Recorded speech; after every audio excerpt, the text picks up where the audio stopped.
আমাদের সংস্কৃতি, আমাদের সংস্কার সর্বদা থাকবে আমাদের সাথে। ভারতের মহান গ্রন্থ আর কাব্যের সম্পূর্ণ সংকলন। সাবস্ক্রাইব করুন তিলক। দাদা, আপনার স্মরণে এসেছি দাদা।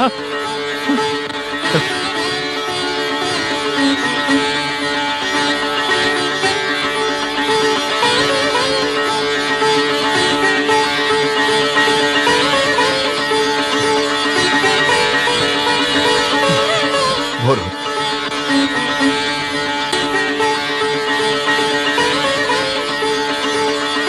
ভরত, ভরত, ভরত, আমাদের পিতা যাওয়ার আগেই যে আদেশ দিয়েছেন যে এক পুত্র বনে থাকবে আর অন্য এক পুত্র রাজা, ওনার আদেশ পালন করাই আমাদের সকলের ধর্ম। ঠিক আছে, যদি এটাই ধর্ম হয় তবে আমি 14 বছর।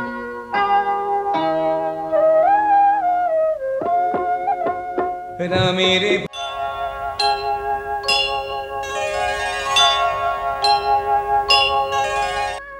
খুবই ন্যায়সঙ্গত। রাজা হওয়ার জন্য 3টে বিষয়ের বিশেষ প্রয়োজন: গুরুর আশীর্বাদ, মন্ত্রিমণ্ডলের সহযোগ, প্রজাদের সেবা এবং বিশ্বাস। আজ এই 3টেই আমার সপক্ষে। এই জন্য প্রসন্ন চিত্তে আমি এই সাম্রাজ্য স্বীকার করছি। কিন্তু আমার মনে একটা শঙ্কা আছে। সিংহাসনে বসার আগে আপনারা যদি সেই শঙ্কার সমাধান করেন তবে ভালো হয়। কি শঙ্কা রাজকুমার ভরত? কিছুদিন আগে আমার স্বর্গীয় পিতা দশরথ এইরকমই এক রাজসভার আয়োজন করেছিলেন এবং তাতে আপনারা সবাই উপস্থিত ছিলেন। ওই রাজ্যসভায় মহারাজ দশরথ নিজের পুত্র শ্রী রামচন্দ্রকে রাজ্যভার দেবার প্রস্তাব আপনাদের সামনে রেখেছিলেন। আর আপনারা সবাই একসঙ্গে একমত হয়ে শ্রীরামের সপক্ষে মত দিয়েছিলেন। আমি জিজ্ঞাসা করছি, কেন কেন আপনারা শ্রীরামের পক্ষে মত দিয়েছিলেন? রামের মতো রাজা পাওয়া ভাগ্যের কথা। একদম ঠিক বলেছেন। আপনাদের সর্বসম্মতির পর রাজা নিজের এক রানীর কথাতে সর্বসম্মতিতে নেওয়া প্রস্তাব খারিজ করে আপনাদের শ্রীরামকে বনবাসে পাঠিয়ে দিলেন 14 বছরের জন্য এবং নিজের প্রিয় রানীর ছেলেকে রাজা বানানোর নির্ণয় নিয়ে নিলেন। তখন কি আপনারা কেউ জিজ্ঞাসা করেছিলেন যে আমাদের মতামতের কি হলো? আপনাদের মধ্যে কেউ কি রাজার এই অন্যায়ের বিরুদ্ধে প্রশ্ন তুলেছিলেন? আপনারা কেউ কি বিদ্রোহ করেছিলেন?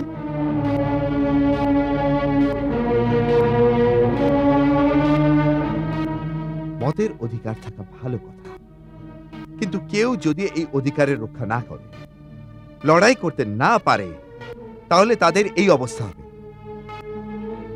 প্রাসাদের ষড়যন্ত্রে এইভাবে ওদের উপর রাজা চাপিয়ে দেওয়া হবে, আজ যেমন আপনাদের উপর আমাকে চাপিয়ে দেওয়া হয়েছে।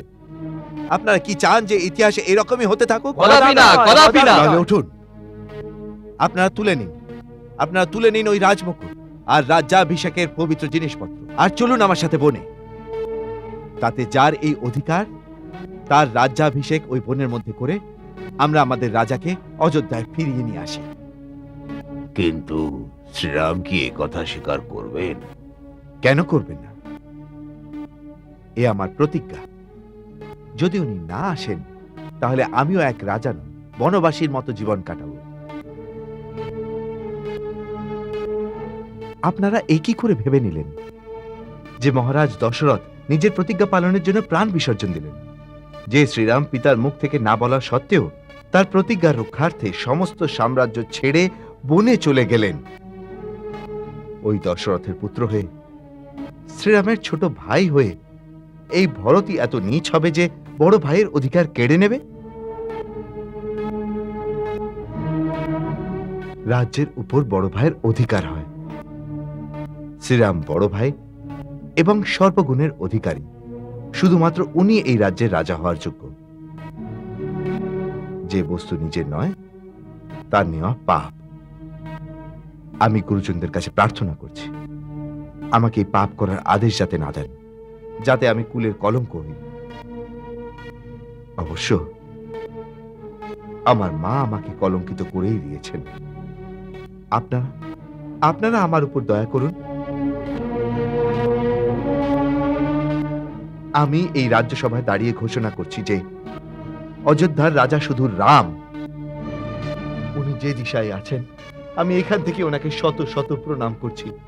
এই সময়ে ওনার কাছে যাওয়ার পণ করছি। আপনারাও আমার সাথে চলুন। গুরুদেব, আপনি আশীর্বাদ করুন যাতে আমি সফল হই। ধন্য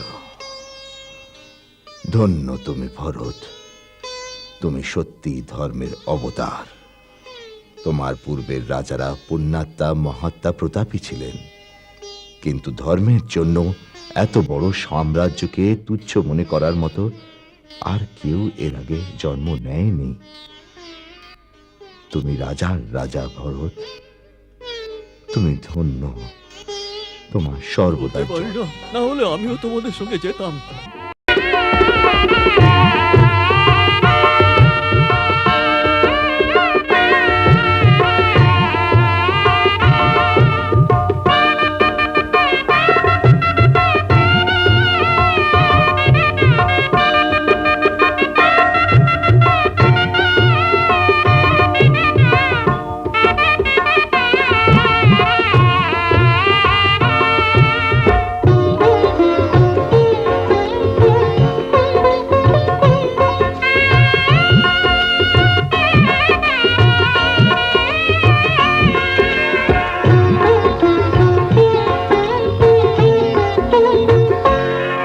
ভরত চলে রে দেশে রাজাকে আনতে, ভরত চলে রে দেশে রাজাকে আনতে, রাজাকে আনতে, রাজাকে আনতে, রাজাকে আনতে, রাজাকে আনতে। ভরত চলে রে প্রভুর দর্শন পেতে।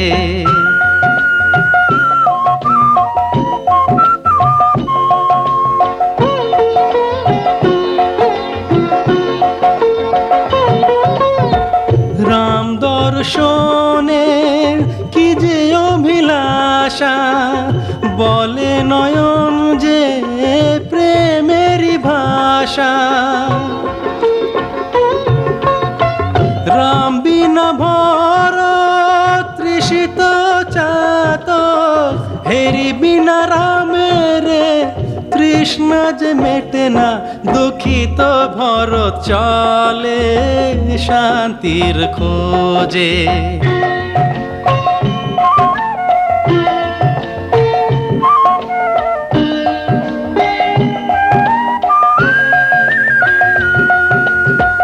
অবোধ রামকে অর্পণ করতে, প্রভুর চরণ জড়িয়ে ধরতে, রাজতিলকের সামগ্রী নিয়ে মাতারা চলে প্রজাদের সাথে।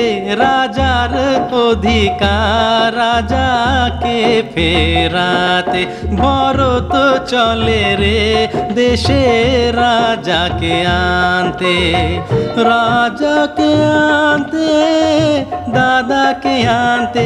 ভরত চলে রে দেশে নাও, উনি স্বয়ংই চলে এসেছেন।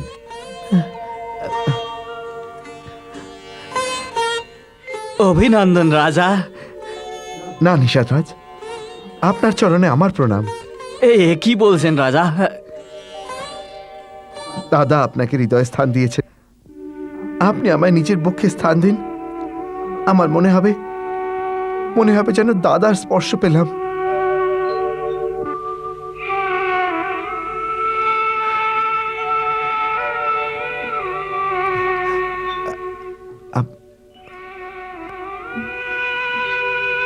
আপনি আমায় এর যোগ্য মনে করেন না, ঠিক আছে, আমার পাপের এই দণ্ড হওয়া উচিত।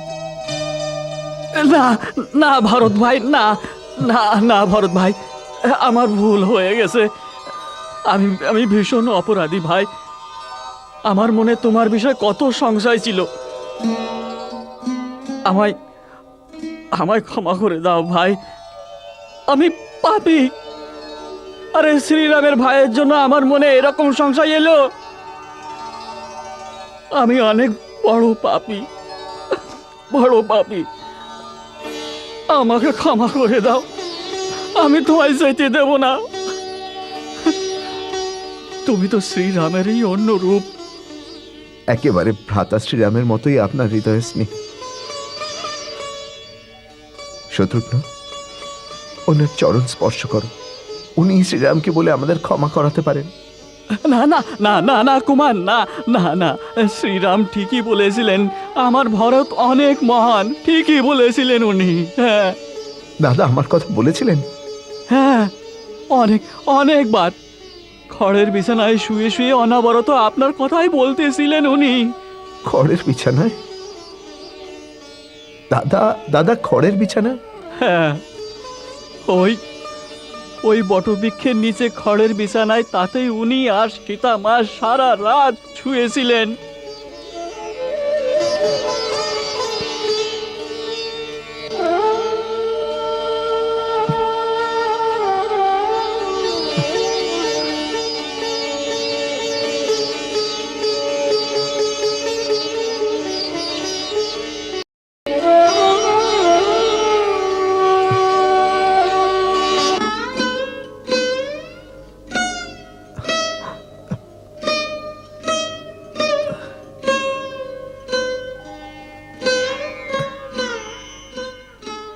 দাদা আর বৌদি এই শুকনো খড়ের উপর শুয়েছিলেন? হ্যাঁ কুমার, ওনারা শুকনো খড়ের বিছানায় শুয়েছিলেন। আমার দেওয়া খাবার আর বিছানা উনি গ্রহণই করেননি। কন্দমূল আর গঙ্গা জল খেয়ে নিজের পেট ভরলেন, আর পরের দিনই খালি পায়ে চিত্রকূটের দিকে প্রস্থান করলেন। হায় রে অভাগা ভরত, দাদা শুকনো খড়ের উপর শুলেন আর তুই রাজপ্রাসাদের নরম বিছানায়। আর্য সুমন্ত, আমিও এখান থেকে খালি পায়ে হেঁটে চিত্রকূট যাব। যতক্ষণ অবধি দাদার দর্শন হবে না, অন্ন গ্রহণ করব না। স্বামী কন্দমূল খাবেন আর সেবক রাজভোগ। ধিক্কার হোক এরকম সেবকের, ধিক্কার হোক।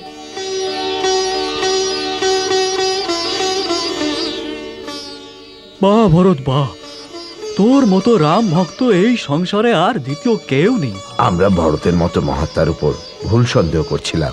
এরকম পরমত্যাগী মহাত্মা এই দুনিয়ায় খুব কমই দেখা যায়। এত বিশাল সাম্রাজ্য তুচ্ছ মনে করে ত্যাগ করে দিলেন। প্রভুর খেলা বোঝা বড় দায়। না হলে কৈকেয়ীর মতো বিষ বৃক্ষে অমৃত মতো ফল ফলে কি করে? সত্যি কৈকেয়ী তো মহাপাপী, না হলে কুবজির কথা মেনে চলে এরকম একটা পাপের কাজ করত। এটা আসলে বিধাতা পুরুষের এজন্য এক অদ্ভুত খেলা। কেন যে কৈকেয়ী কাজ করলো? ঠিকই বলেছ ভাই, বিধাতার এক অদ্ভুত খেলা। কি করে যে কইকে বুদ্ধি হারালো? উনি তো রামকে ভীষণ ভালোবাসেন। সত্যি এটা ভাবাই যায় না। কথায় আছে, তার খেলা বোঝা বড় দায়, সেই জেতায় সেই হারায়। সত্যি ব্যাপারটা বড় দুঃখজনক। গঙ্গার তীরে খড়ম ত্যাগিল, খালি পায়ে যে বৈরাগী চলিল। সে যে চলে তার প্রাণের সন্ধানে, রাম ছাড়া কিছু নাই তার মনে। পুণ্য প্রয়াগে আসি করিল প্রণাম, এসে পৌঁছালো সবই ভরত। মিশে আছে।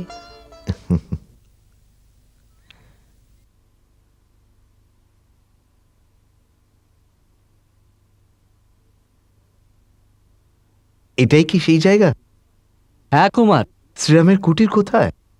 আপনি চিন্তা করবেন না কুমার, আমি লোক পাঠিয়ে দিয়েছি, কিছুক্ষণের মধ্যেই খবর পাওয়া যাবে। কুমার, কুমার কুমার, শ্রীরামের কুটির পেয়ে গেছি আমি। উনার কুটির ওইখানে, ওই যে গাছগুলো দেখা যাচ্ছে না, তার ঠিক উল্টো দিকে। ওখানে রাজকুমার লক্ষণ তার দেবী সীতার সাথে এখন আছেন উনি। কি, ভ্রাতা শ্রীরাম ওখানে আছেন? চলুন চলুন, আমরা যাব ওখানে। আপনারা পরে আসুন, আমি আর নিষাদরাজ এখন চললাম। আপনারা পরে আসুন, পথ চলেন, অতি দুর্গম।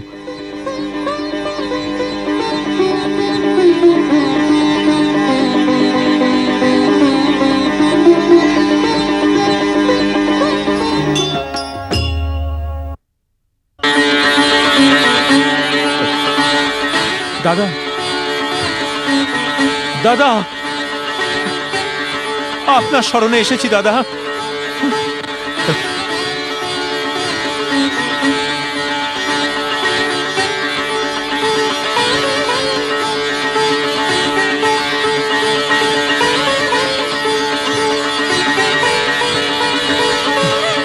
ভরত,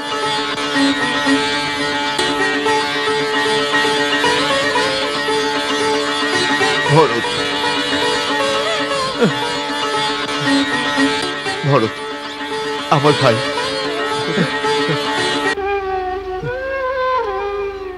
না দাদা, যে পাপীর জন্য তোমার এই দশা হয়েছে তাকে ভাই বলবেন না। আমি এর অধিকারী নই।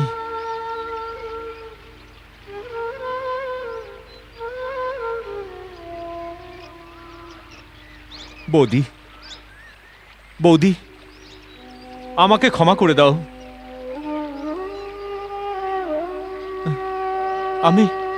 আমি নির্লজ্জের মতো তোমার সামনে এসেছি।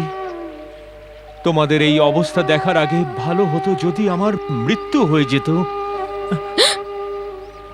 না ভাই, এরকম বলো না তুমি।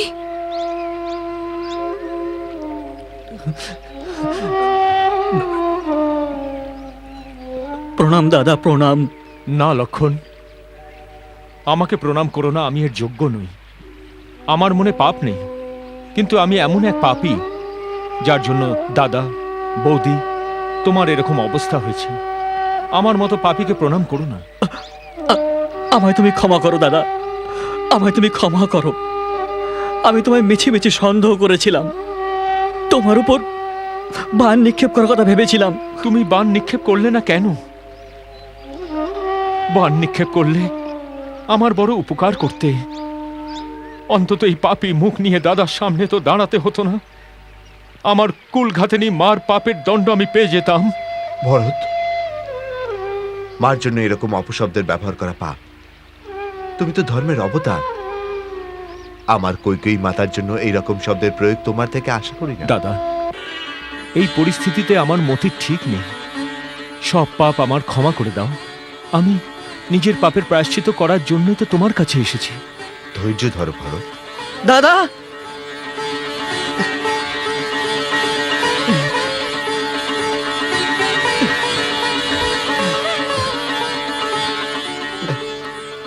বৌদি,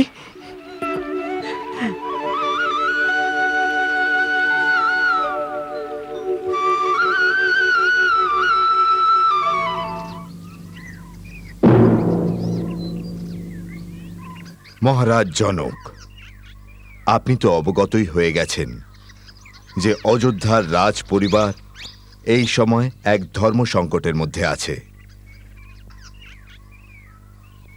এই সময় আপনার আগমন সকল দিক থেকে মঙ্গল সূচক। এখন আমরা বুঝে গেছি যে আপনার জ্ঞান ও বুদ্ধি দ্বারা সঠিক পথে আমাদের পরিচালনা করবেন। একদিকে রামের মর্যাদা আর অন্যদিকে ভরতের প্রেম, এই দুজনের মধ্যে জয় কার হবে?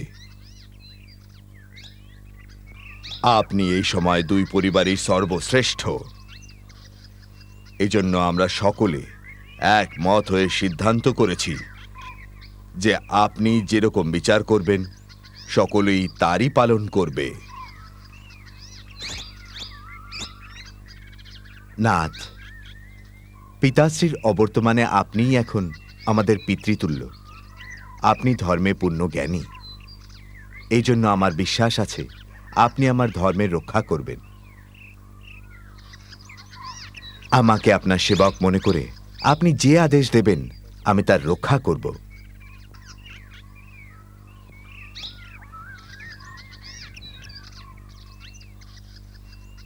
হে ধর্মপিতা, আমি এখন আপনার ভরসায় রয়েছি। আপনি একজন পিতার মতো আমাকে অধর্ম থেকে বাঁচাবেন। আপনি একজন রাজা আর একজন ঋষিও, আর এই জন্য নিরপেক্ষ হয়ে আপনি আমার হৃদয়ের প্রেমের কথা জেনে আমার বিচার করবেন। আমি শ্রীরাম দাদার রাজ্যাভিষেকের সামগ্রী আপনার সামনে রেখেছি। যদি ন্যায় আমার পক্ষে থাকে তবে এই সময় সকলের সামনে শ্রীরাম দাদার রাজ্যাভিষেক করা হোক, এই আশা করে আমি আপনার আদেশের অপেক্ষা করছি।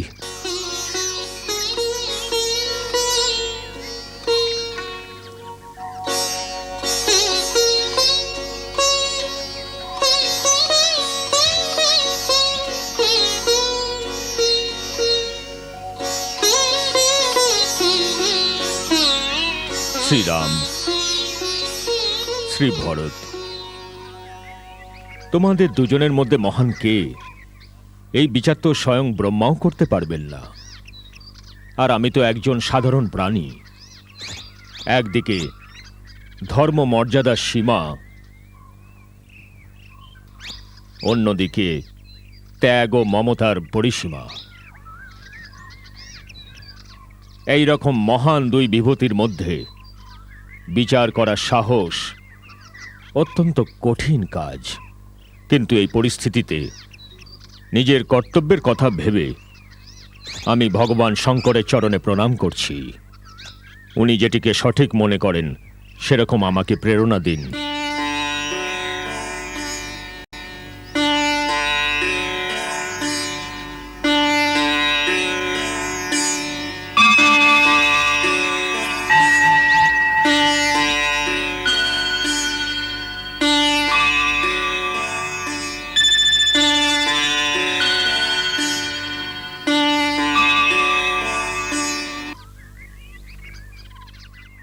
হে রাম, তোমার ধর্মের প্রতি দৃঢ়তা দেখে এই সময় দেবতারাও তোমার বন্দনা করছেন।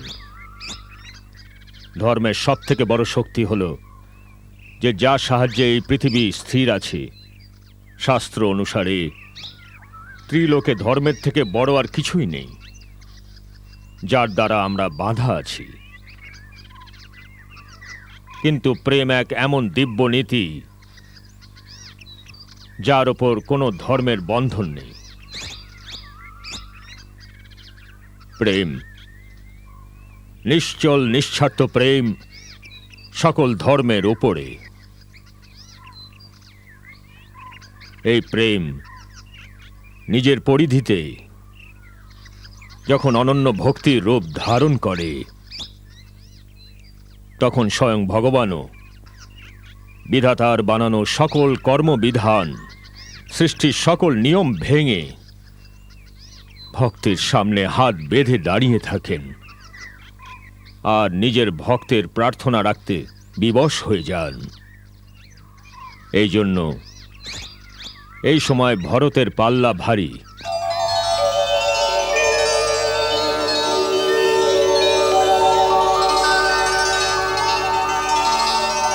রাম, ভরতের প্রেম নিশ্চল, নিঃস্বার্থ আর তোমার একাগ্র ভক্ত। তোমার প্রেমের জয় হয়েছে ভরত।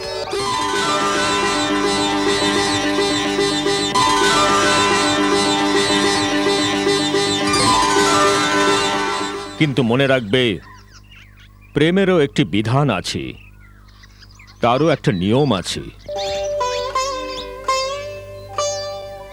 প্রেমের আসল শক্তি নিঃস্বার্থতাতে। আর যখন প্রেম নিঃস্বার্থ হয় তখন সে আর কিছুই চায় না।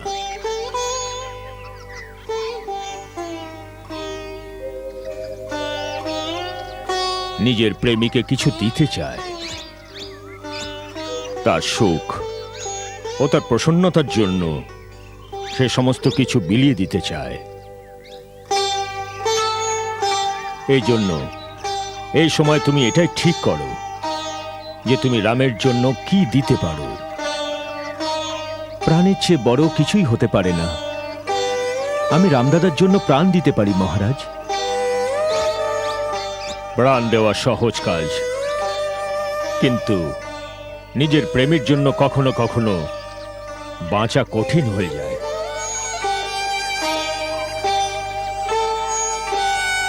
যদি তুমি এক সত্য ভক্ত হও, তবে রামের চরণ তলে বসে ওকে জিজ্ঞাসা করো ওর প্রসন্নতা কিসে, আর ও যা বলবে তাকে প্রেমের পুজো বলে মনে করো।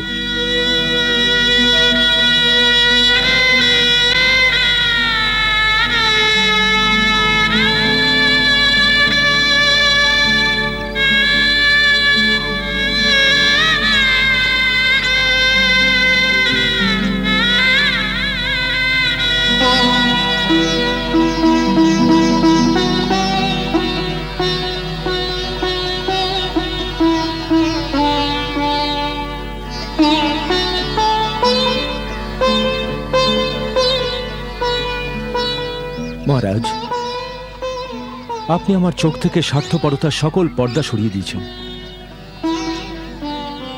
এখনো পর্যন্ত আমি আমার নিজের কর্তব্য, নিজের কীর্তির কথাই ভাবছিলাম, আর একে প্রেম ভাবতাম। তবু আপনি আমাকে জয় করে আমার ভক্তির মূল্য দিয়েছেন।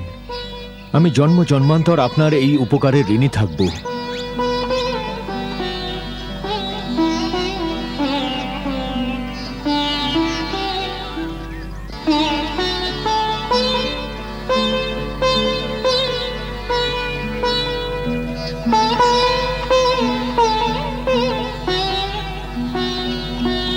দাদা,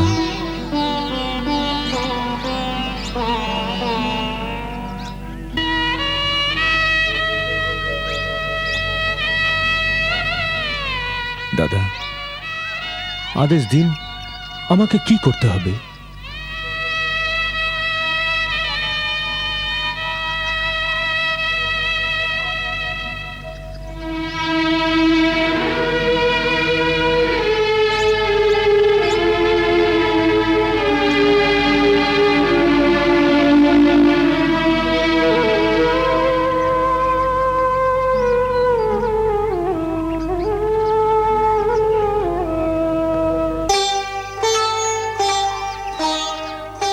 যে জয়ী সে নিচে বসে না। আমার ভাই, আজ রাম তোমার সাথে ভালোবাসার যুদ্ধে হেরে গেছে। যে রাজ্য তুমি দিতে এসেছো তাকে আমি স্বীকার করছি।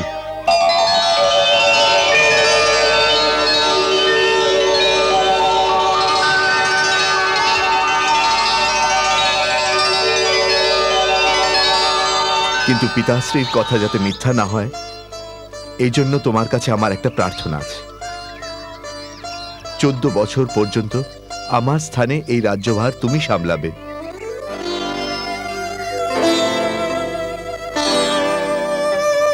কিন্তু দাদা, আমি তো এক অবোধ বালক, আমার দ্বারা রাজ্য শাসন সম্ভব হবে না। গুরুদেব, আর্য সুমন্ত আর অন্যান্য মন্ত্রীগণ তোমাকে সাহায্য করবেন। গুরুদেবের আদেশে সমস্ত কাজ করলে কোনো অসুবিধা হবে না। সকল কাজ ভালোভাবে হবে। আর 14 বছর পরে এসে আমি আমার রাজ্য তোমার কাছ থেকে নিয়ে নেব।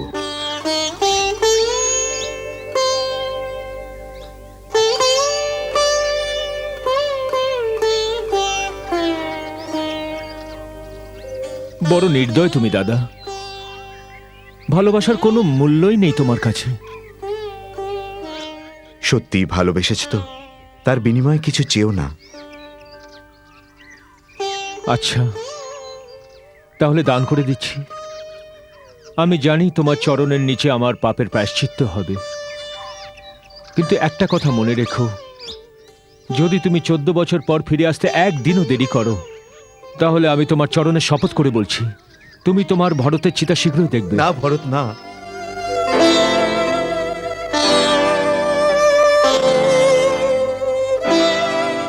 ভাই, আমি তোমাকে কথা দিচ্ছি, আমার ফিরে আসতে একদিনও দেরি হবে না।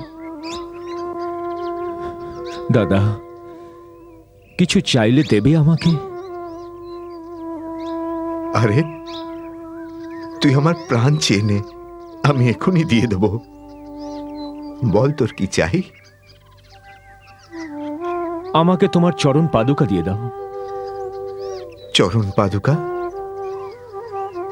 হ্যাঁ দাদা, তোমার রাজ্য তো তোমার এই সেবক তোমার অবর্তমানে দেখবেই, কিন্তু তুমি যখন থাকবে না তখন সিংহাসনে কে বসবে? আমি তোমার পাদুকাকে তোমার চিহ্ন রূপে সিংহাসনে বসাবো।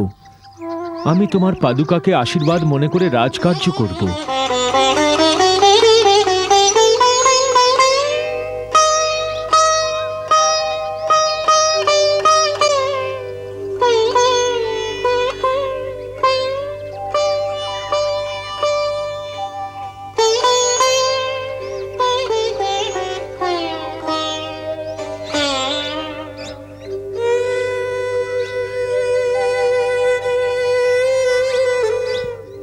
লক্ষণ,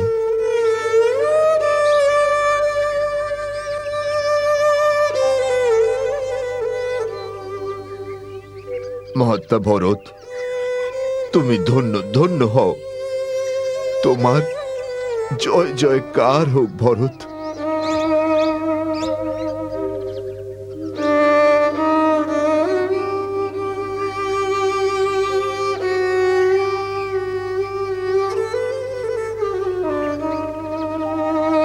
দাদা,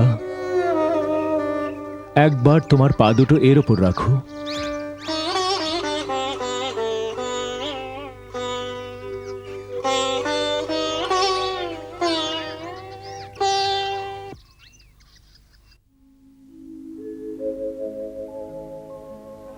প্রভু করেন করুণা, পদ চিহ্ন দিয়ে সাদরে ভরত শিষ্য ধরণী।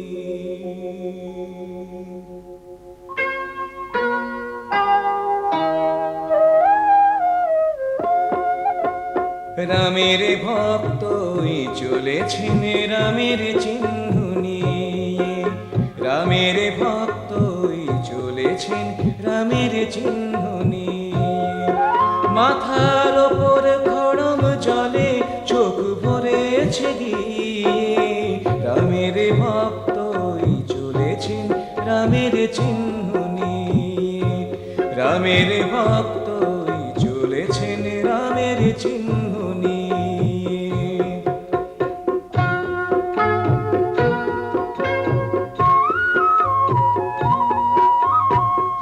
নিয়ে পাদুকা নিজের মাথে, রাম সীতা যেন আপন সাথে, এখন এর ছায়াতে থাকবে রাজধানী।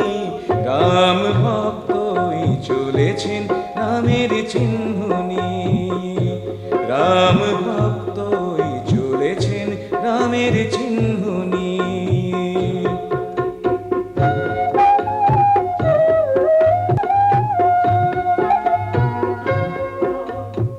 কাটবে কি করে 14 বছর, একদিন মনে হয় 100 বছর।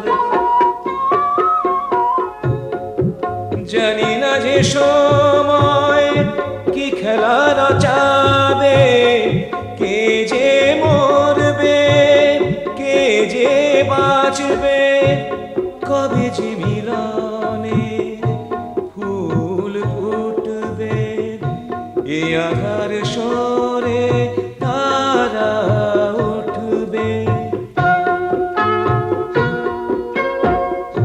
এমন যে চায় থাকতে এখানে 14 বছর কাটাবো এখানে, রাম নামে মনে গিয়েছে জড়িয়ে। রাম ভক্তই চলেছেন রামের চিহ্ন নিয়ে, রাম রামের চিহ্ন নিয়ে।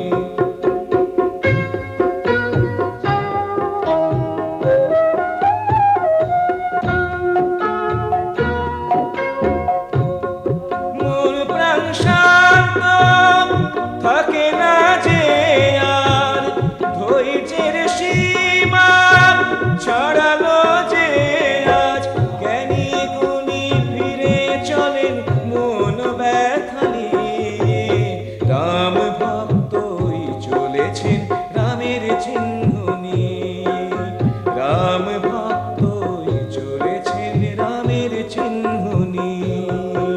মাথার ওপর খড়ম জলে চোখ ভরেছে গিয়ে, রাম ভক্তই চলেছেন রামের চিহ্ন নিয়ে, রাম ভক্তই চলেছেন রামের চিহ্ন নিয়ে।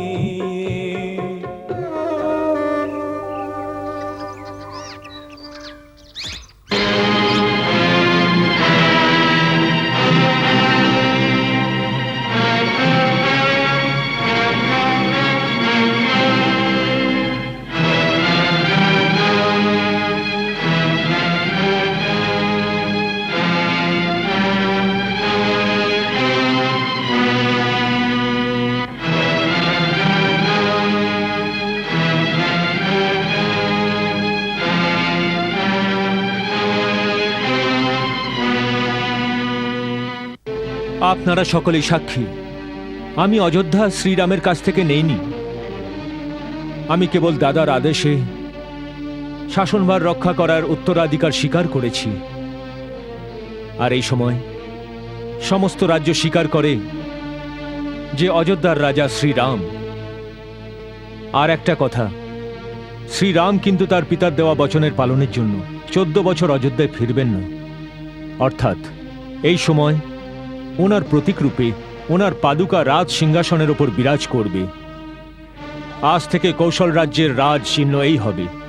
ওনার স্মরণে প্রজারাও সেইভাবে নির্ভয় থাকবে যেন ওরা রামের ছত্রছায়া আছে। রাজ্যের বিধান ও এই রাজ্যের সমস্ত প্রাণীর ধর্ম রক্ষা ওনার পদসেবক ভরত নিজের প্রাণ দিয়ে করবে। আমাদের পূর্বপুরুষদের কৃপা চারিদিকে ছড়িয়ে এই কৌশল রাজ্যের রক্ষা করা আমার সর্বপ্রথম ধর্ম। সমস্ত মন্ত্রীগণ ও রাজকর্মচারীর কাছে আমার একটি প্রার্থনা, রাজা রামচন্দ্রের অনুপস্থিতিতে আপনাদের কর্তব্য পালন করতে হবে। ন্যায়ের পালন করা, ধর্মের রক্ষা ও প্রজার সেবায় কোনো রকম ত্রুটি যেন না থাকে।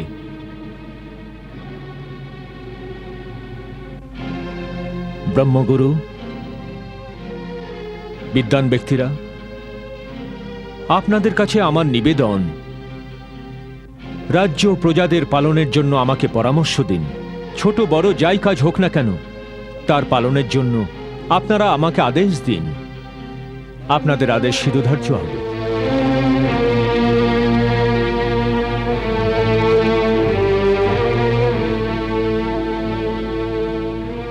গুরুদেব, যদি আপনি আদেশ দেন তবে আপনার মনের একটি ভাষায় আপনার সামনে আমি নিবেদন করছি যে আপনি এতে আজ্ঞা দিন। কুমার ভরত, তোমার সমস্ত নির্ণয় আমরা বড় শ্রদ্ধার সঙ্গে শুনি।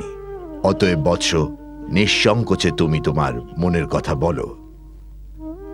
গুরুদেব, যার স্বামী বনের পর্ণ কুটিরে থাকে তার সেবকের রাজমহলে থাকা উচিত নয়।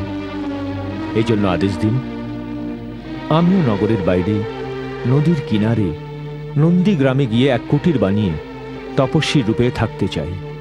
আমার প্রভু মাটিতে শুয়ে থাকে, তাই আমি ওখানে এক কুটির বানিয়ে সেখানে আমার স্বামীর কাছে মাথা নিচু করে এক পাদুকা মন্দির তৈরি করে শ্রীরামের চরণ সিংহাসনে রেখে পুজো করে ওনার আদেশেই রাজ্যের কার্যভার পালন করব। এই জন্য আদেশ চাই।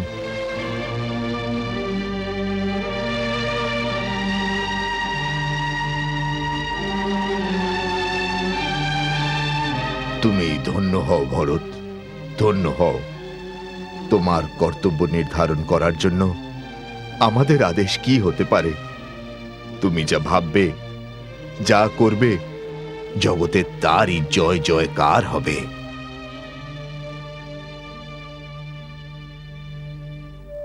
ধর্মরাজ জনক আর সমস্ত গুরুজনের কাছে আমার এই প্রার্থনা, আপনারা আমাকে আশীর্বাদ দিন যে আমি যেন আমার কর্তব্য পালন করতে সক্ষম হই।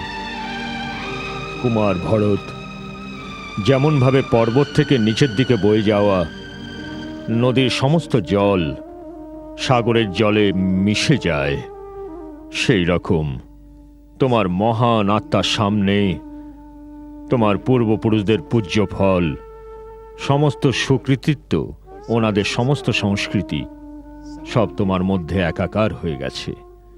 তোমার নাম এই সংসারে অমর হয়ে থাকবে।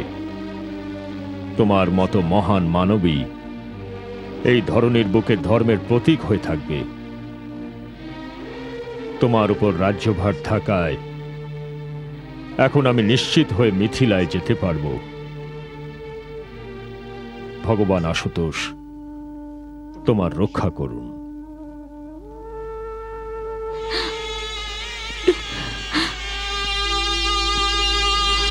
চরণ পাদুকারয়ে সিংহাসনে মাগে আশিস গুণীজনে। রাম বিরহের ব্যথায় ডুবে রাম প্রেমিক রামকেই খোঁজে। ভরত ত্যাগিছে সকল সুখ, তার ধ্যান জ্ঞান আজ শুধুই রাম, তার ধ্যান জ্ঞান আজ যে শুধুই। আমি মহারাজ ভরতের দর্শন করতে চাই। উনি আজ কারুর সঙ্গে দেখা করবেন না। কেন? এত প্রশ্ন করছেন কেন? ওনার সাথে আমার প্রয়োজনীয় কাজ হয়েছে। শুনুন ভাই, মহারাজ এখন একটু চিন্তিত আছেন। কেন?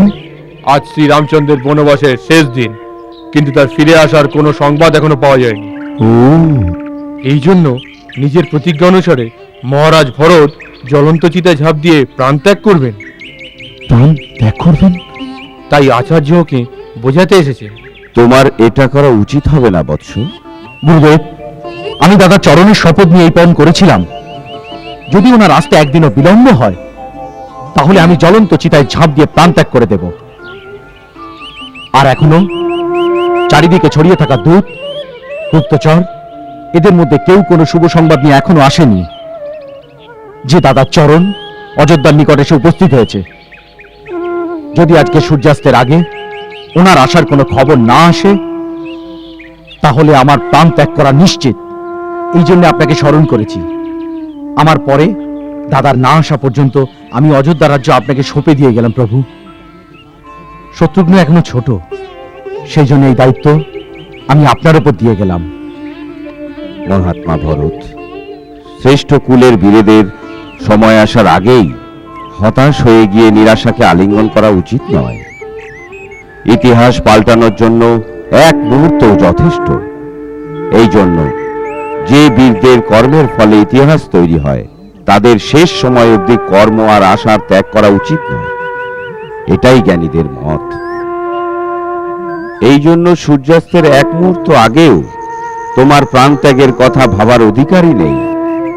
গুরুদেব, আপনি জ্ঞানের কথা বলছেন, কিন্তু ভাবনায় জ্ঞান কোথায়?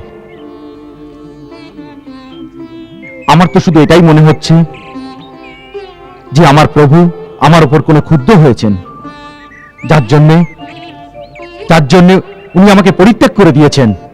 শ্রীরাম নিজের প্রাণ ত্যাগ করতে পারেন, কিন্তু ভরতকে কখনো ত্যাগ করতে পারেন না। উনি ভরতকে নিজের প্রাণের থেকেও বেশি ভালোবাসেন, আর সর্বদা এটাই বলেন যে আমার ভরত ধর্মের সূর্য, যার দিব্য প্রকাশ ত্রিলোকেতে আর ত্রিকোণে যা জ্বলমান থাকবে। হে মহাত্মা, এরকম মধুর বাক্য বলছেন আপনি কে? আমি তো প্রভুর একজন সেবক, প্রভু শ্রীরামের খবর নিয়ে এসেছি। প্রভু ভরদ্বাজ মুনির আশ্রমভক্তি চলে এসেছেন, আর বনবাসের সময় শেষ হলেই অযোধ্যায় পৌঁছে যাবেন।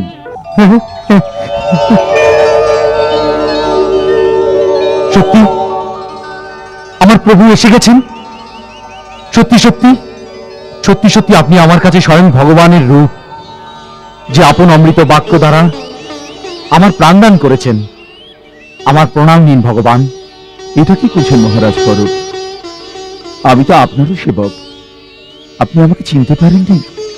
আমি হনুমান।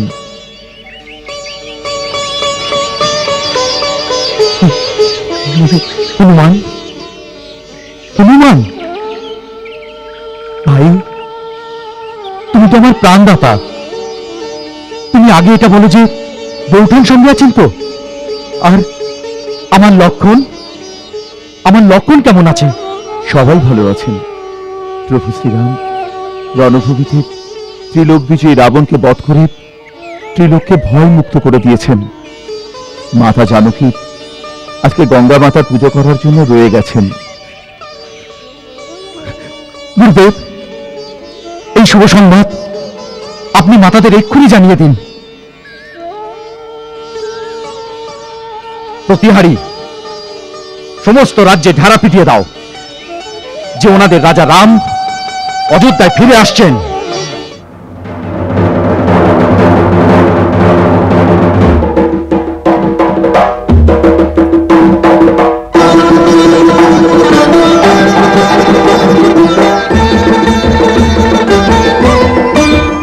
রাম আসে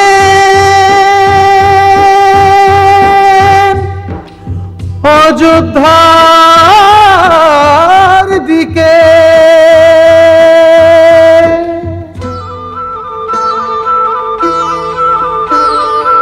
এসো রে দেখো রে গাও রে নাচো রে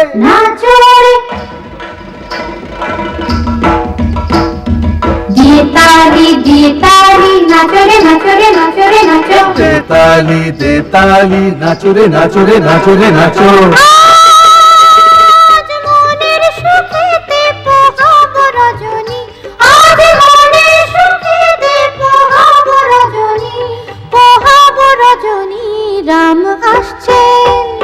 রাম আসছেন অযোধ্যায় শোনো সজনী, রাম আসছে অযোধ্যায় শোনো সজনী।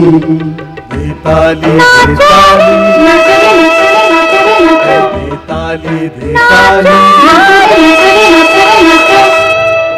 রাম আসছেন অযোধ্যায় শোনো সজনী, রাম আসছেন অযোধ্যায় শোনো সজনী, রাম আসছেন অযোধ্যায় শোনো সজনী।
আবার তোমার চরণে আসার সৌভাগ্য আমি লাভ করলাম।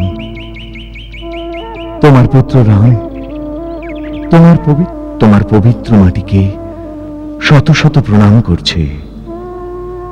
জননী জন্মভূমিশ্চ স্বর্গাদপি গরীয়সী।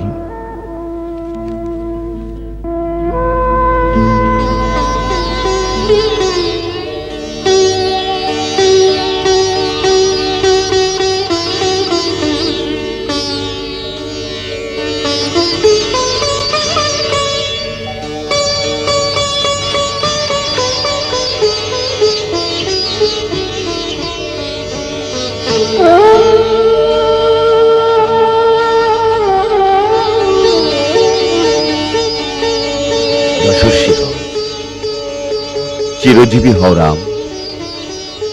রাবণের সঙ্গে যুদ্ধে বিজয়ী হয়ে তুমি তোমার পূর্বজদের কীর্তিকে আরো উজ্জ্বল করে দিয়েছ। আপনি তো জানেনই যে এইসব আপনার আশীর্বাদের ফল, গুরুদেব। রাম, আদিকালে যখন ব্রহ্মার কথায় আমি সূর্যকুলের পুরোহিত হওয়ার কথা অস্বীকার করেছিলাম, তখন উনি বলেছিলেন যে এই সুযোগ তুমি নষ্ট করো না, এই কুলেই ভগবানের অবতার জন্ম নেবেন। তাই 1 যুগ ধরে আমি তোমার প্রতীক্ষা করেছিলাম। তুমি ধন্য রাম, তোমার এই মহাপরাক্রমের কারণে আজ আমি তোমার গুরু হওয়ার গৌরব বোধ করছি। বৎস, তোমার এই কীর্তি পতাকা যুগ যুগ ধরে ইতিহাসের আকাশে উত্থিত থাকবে। আমি ভীষণ খুশি। আপনি প্রসন্ন হয়েছেন, আপনার আশীর্বাদ পেয়ে গেছি। আর আমার পাওয়ার মতো কিছুই অবশিষ্ট নেই, গুরুদেব।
মা, আমার জন্য রাজভোগ বানিয়ে রেখেছ তো? আমি জানতাম তুই আমার কাছে রাজভোগ এসেই চাইবি। মা, আমাকে সবচেয়ে বেশি দেবে তো?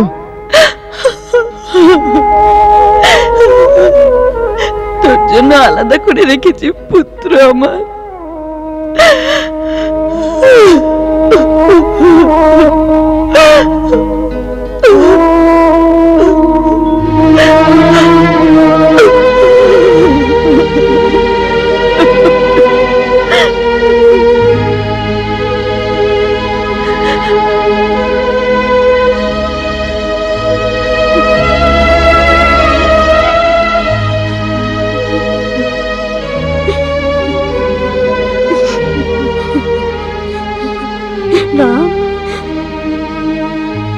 মা, বড় মা বলেছিল লক্ষণকে না নিয়ে অযোধ্যায় ফিরে না আসি যেন।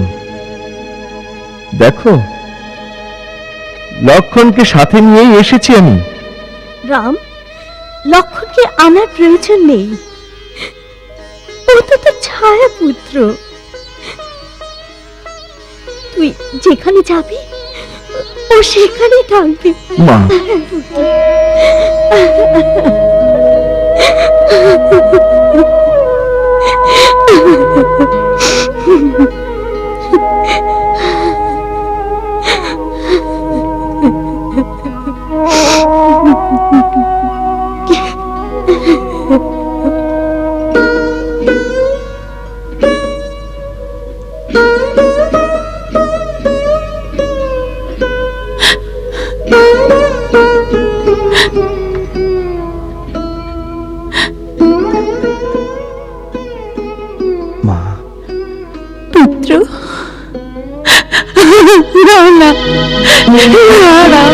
না রাম, না না আমার পুত্র,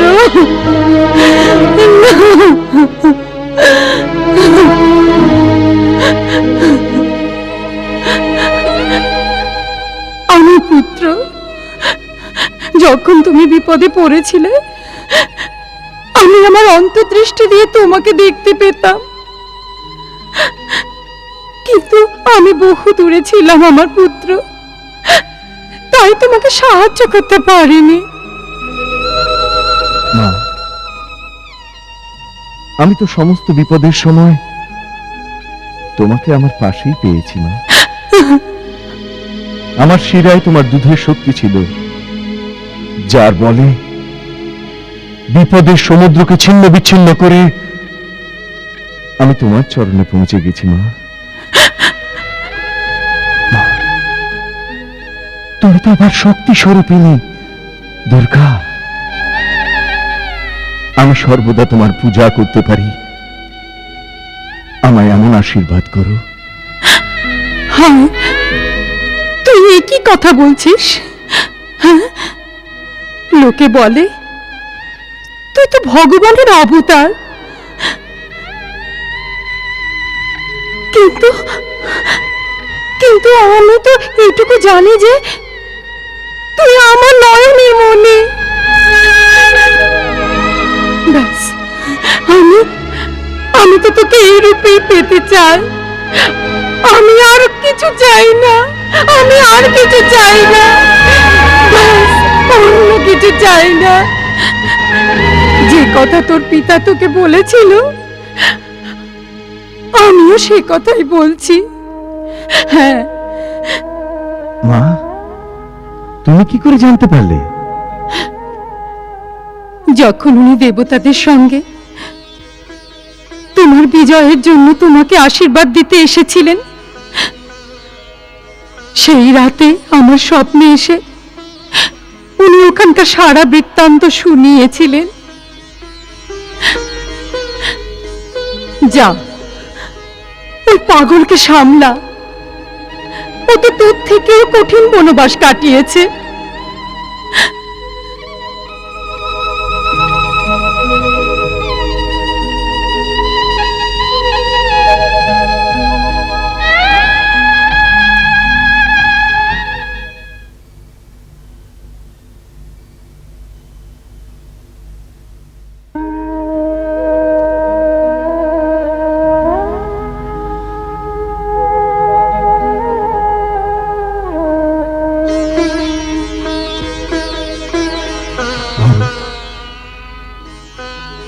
দাদা,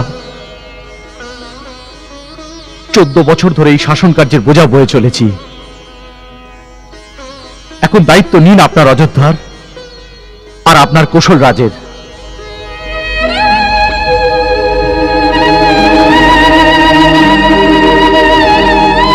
দাদা,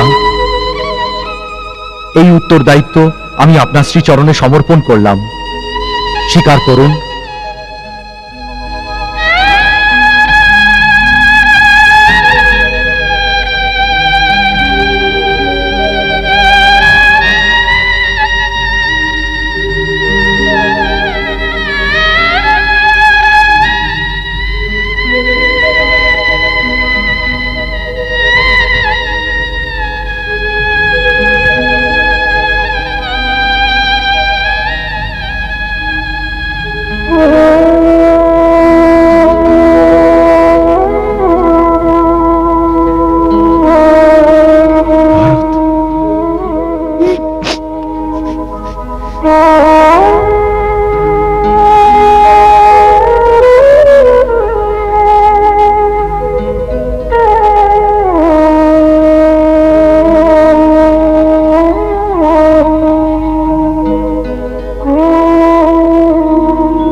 আপনার প্রজাদের প্রতি যদি আমার পক্ষ থেকে কোনো ভুল হয়ে থাকে তাহলে তার জন্য ক্ষমা করে দেবেন।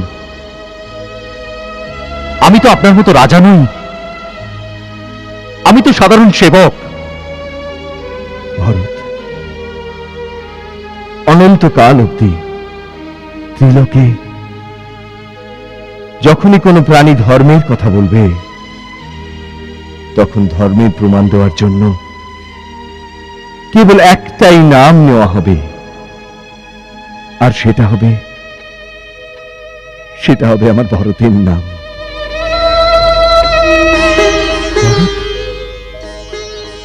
আমি তো বনে 14 বছর কাটিয়েছি পিতার আজ্ঞার কারণে,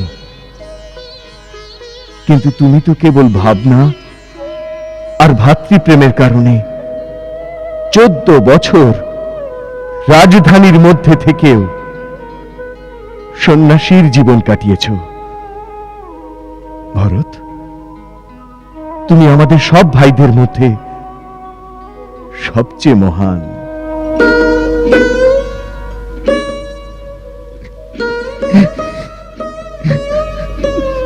দাদা, মা ঠিকই বলেন, আপনি সত্যি ভগবান। আপন তুচ্ছ ভক্তদের এভাবে কেউ প্রশংসা করে, তা ভগবানই করে থাকেন।